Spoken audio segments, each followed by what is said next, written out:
नमस्कार, पल्लवीज मराठी किचनमध्ये तुमचं खूप खूप स्वागत आहे. आज आपण पाहूयात घरच्या घरी अगदी सोप्या पद्धतीने हॉटेलमध्ये मिळतात ना, अगदी तसेच आलू कुलचे कसे बनवायचे. फक्त अर्ध्या तासातच हे कुलचे बनवून तयार होतात. शिवाय यामध्ये आपण गव्हाच्या पिठाचा वापर केलेला आहे, त्यामुळे थंड झाल्यानंतर सुद्धा वातड होत नाहीत, मऊ आणि लुसलुशीत राहतात.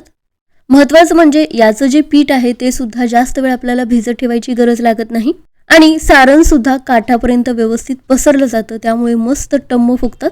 घरी छोटीशी पार्टी असेल, अचानक पाहुणे येणार असतील तर अगदी झटपट कमी वेळेमध्ये हे कुलचे बनवून तयार होतात.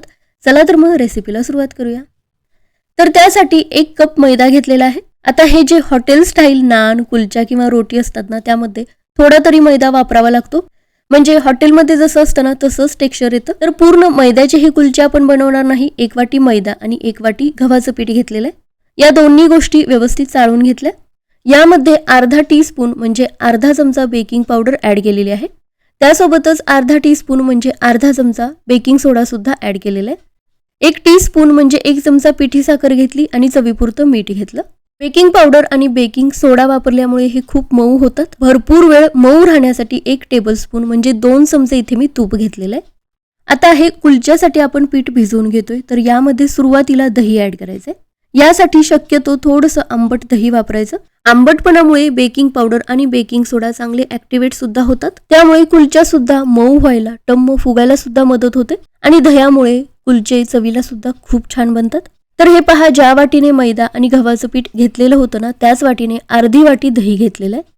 दही घातल्यानंतर लगेचच यामध्ये पाणी घालायचं नाही. सुरुवातीला हे पीठ दह्यामध्येच व्यवस्थित मिक्स करून घ्यायचं. दही सगळ्या पिठाला व्यवस्थित लागलं गेलं पाहिजे. आता यामध्ये थोडं थोडं पाणी घालायचंय आणि अगदी मऊ असं भिजवून घ्यायचंय. तर चपातीसाठी जशी आपण कणिक भिजवून घेतो ना, त्यापेक्षा थोडंसं सैलसर आणि मऊ भिजवून घ्यायचंय. तेलाच्या पुरणपोळीसाठी जशी आपण कणिक सैलसर भिजवून घेतो ना, तसंच हे भिजवून घ्यायचंय. तर हे पहा, थोडं थोडं पाणी ॲड करत अगदी हलक्या हाताने आपटत 2 ते 3 मिनिटे आपल्याला चांगलं मळून घ्यायचं. थोडंसं हे पीठ हाताला चिकटल्यासारखं होतं, कारण थोडंसं मऊ असं भिजवून घ्यावं लागतं. तर त्यावेळी 1 ते 2 चमचे तेल हातावरती घेऊन 2 ते 3 मिनिटे चांगलं मळून घ्यायचं. तर हे पहा, अगदी स्मूथ अशी कणिक भिजलेली आहे. एका भांड्यामध्ये काढून घेतलं. ओलं कापड झाकून झाकण लावून फक्त 10 मिनिटे हे आपल्याला भिजवून घ्यायचंय. या 10 ते 15 मिनिटामध्ये आपलं स्टफिंग सुद्धा बनवून तयार होतं. तर या वेळेमध्ये बटाट्याची भाजी सुद्धा करून घेऊयात. तर त्यासाठी इथे मी 1 मीडियम आकाराचा कांदा घेतलेला आहे. कांदा आपल्याला अगदी बारीक असा कट करून घ्यायचा आहे. हवं तर चॉपरने सुद्धा अगदी बारीक चॉप करून घेऊ शकता. कांदा शक्यतो बारीकच असायला हवा, कारण लाटताना तो बाहेर येणार नाही. यासोबतच 7 ते 8 लसणाच्या पाकळ्या, 2 हिरव्या मिरच्या, थोडीशी कोथिंबीर आणि 2 इंच आलं घेतलेलं आहे. या स्टफिंगसाठी जास्त मसाल्याची तशी काही गरज लागत नाही. आलं, लसूण, मिरची आणि कोथिंबीर मी खलबत्त्यामध्येच वाटून घेणार आहे. अगदी बारीक अशी याची पेस्ट करायची नाही, थोडंसं मोठं मोठंसे वाटून घ्यायचं. या मसाल्यामुळे भाजीला मस्त खमंग असा फ्लेवर येतो. हा मसाला पाणी न वापरता मिक्सरला सुद्धा 2 ते 3 वेळा फिरवून घेऊ शकता. तर हे पहा, थोडंसं मोठं मोठंसे वाटून घेतलेलं आहे.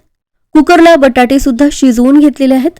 आता बटाटे शिजवताना सुद्धा खूप महत्त्वाची गोष्ट, कमी पाण्यामध्ये आणि थोडंसं मीठ वापरून हे शिजवून घ्यायचे. कुकरच्या फक्त 2 शिट्ट्या करून घेतलेल्या आहेत. बटाटा पूर्णपणे थंड झाल्यानंतरच या भाजीसाठी वापरायचं आहे. यामुळे काय होतं, भाजी सुद्धा जास्त ओलसर बनत नाही, त्यामुळे स्टफिंग सुद्धा आपल्याला याचं व्यवस्थित करता येतं. कुठूनही ही भाजी बाहेर येत नाही.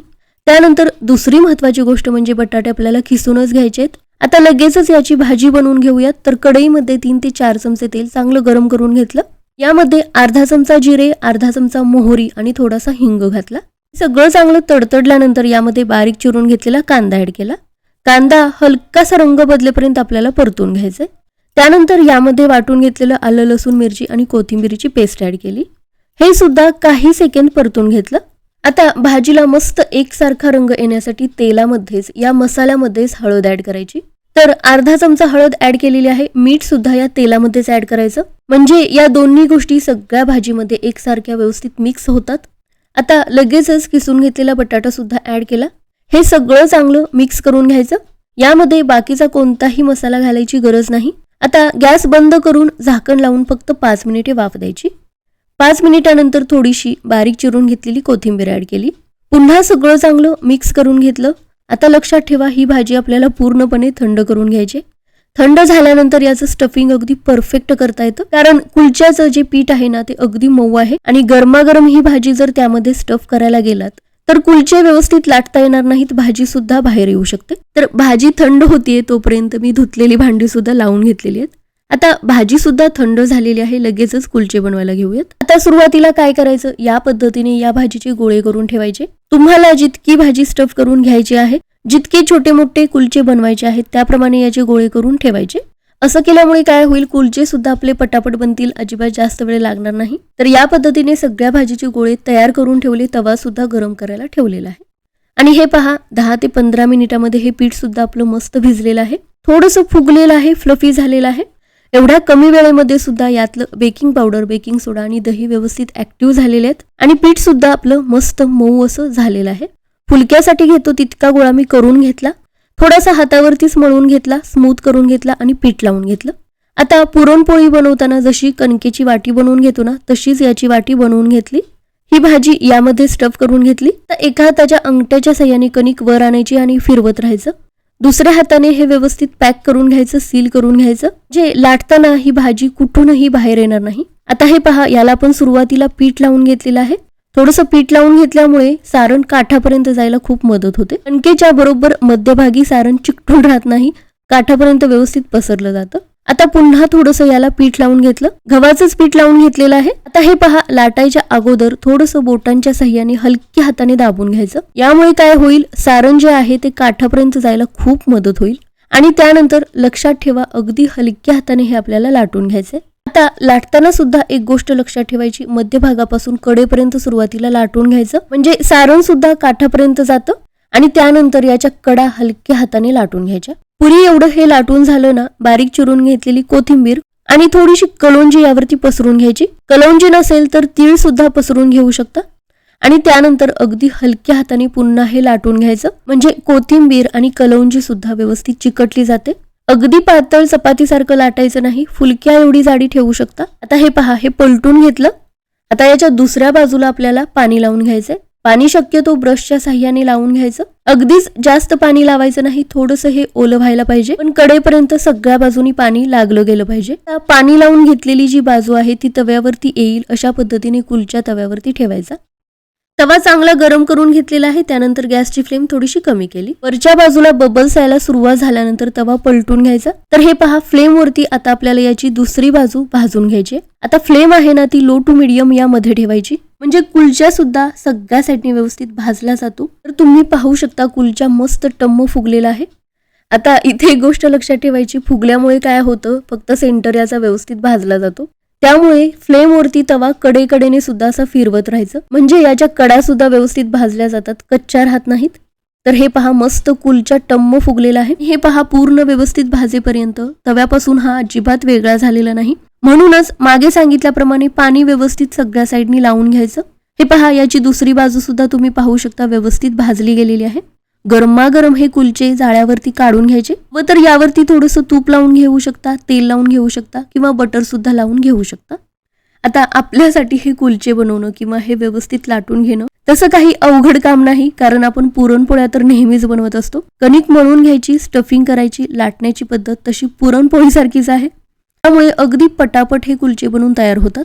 आता मागे सांगितल्याप्रमाणे थोड्याच गोष्टी लक्षात ठेवायच्या आहेत. भाजी आपली ओलसर नसावी. दुसरी गोष्ट, पीठ आपल्याला 10 मिनिटे तरी भिजवून घ्यावं लागेल, कारण त्यामध्ये वापरलेल्या सगळ्या गोष्टी व्यवस्थित भिजायला हव्यात, म्हणजे कुलचे सुद्धा मऊ होतील. आणि तिसरी गोष्ट म्हणजे पाणी आपल्याला सगळ्या बाजूनी व्यवस्थित लावून घ्यायचंय, यामुळे कुलच्या तव्याला व्यवस्थित चिकटला जाईल, भाजून घेताना खाली पडणार नाही. आता कुलच्या तव्याला व्यवस्थित चिकटण्यासाठी सुद्धा तवा अजिबात तेलकट नसावा. आणि हे पहा, सगळे कुलचे मस्त टम्म फुगत आहेत. बटाटे सुद्धा बारीक किसून घेतलेले होते, त्यामुळे लाटताना सुद्धा ती भाजी कुठूनही बाहेर आली नाही. या छोट्या छोट्या गोष्टी लक्षात ठेवल्या ना, हॉटेल स्टाईल कुलचे घरच्या घरी बनतात. आता अशा पद्धतीचे जे हॉटेल स्टाईल पदार्थ असतात ना, ते आपण कधी कधीच बनवतो, त्यामुळे अगदी परफेक्टच यावेत. हॉटेलमध्ये जसे असतात ना तसेच असावेत, चवीला सुद्धा तसेच असावेत, हीच आपली अपेक्षा असते. पण काय होतं, गडबडीमध्ये जर छोट्या छोट्या चुका झाल्या तर असे पदार्थ बिघडू शकतात.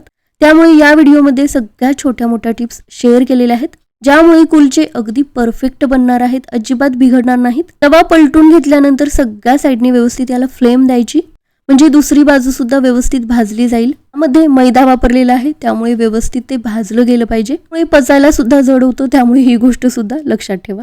मैदा आहे त्यामुळे पिठामध्येच आपण थोडंसं तूप सुद्धा वापरलेलं आहे, त्यामुळे पचायला सुद्धा थोडंसं हलकं होतं आणि कुलचे तर खूपच मऊ होतात. तर तेवढं जे पीठ आपण तयार केलेलं होतं ना, त्यामध्ये 7 ते 8 या साईजचे कुलचे बनून तयार होतात. आता कुलचे पूर्णपणे थंड झालेले आहेत आणि हे पहा किती मऊ लुसलुशीत आहेत. दोन्ही बाजू अगदी व्यवस्थित याच्या भाजल्या गेलेल्या आहेत आणि हे पहा अगदी काठापर्यंत सारण पसरलेलं आहे. सगळे कुलचे असेच मऊ लुसलुशीत, सारण सुद्धा काठापर्यंत गेलेले बनतात. थंड झाल्यानंतर सुद्धा भरपूर वेळ हे असेच मऊ राहतात. गरमागरम हे असेच खाल्ले तरी सुद्धा छान लागतात किंवा दह्यासोबत सुद्धा सर्व करू शकता. तर या पद्धतीने घरच्या घरी बनणारे हे हॉटेल स्टाईल कुलचे नक्की बनवून पहा. अचानक जर घरी पाहुणे येणार असतील तर कमी वेळेमध्ये बनणारी ही रेसिपी आहे. रेसिपी आवडली असेल लाईक करा, शेअर करा. चॅनेलला सबस्क्राईब केलं नसेल तर सबस्क्राईब करायला विसरू नका.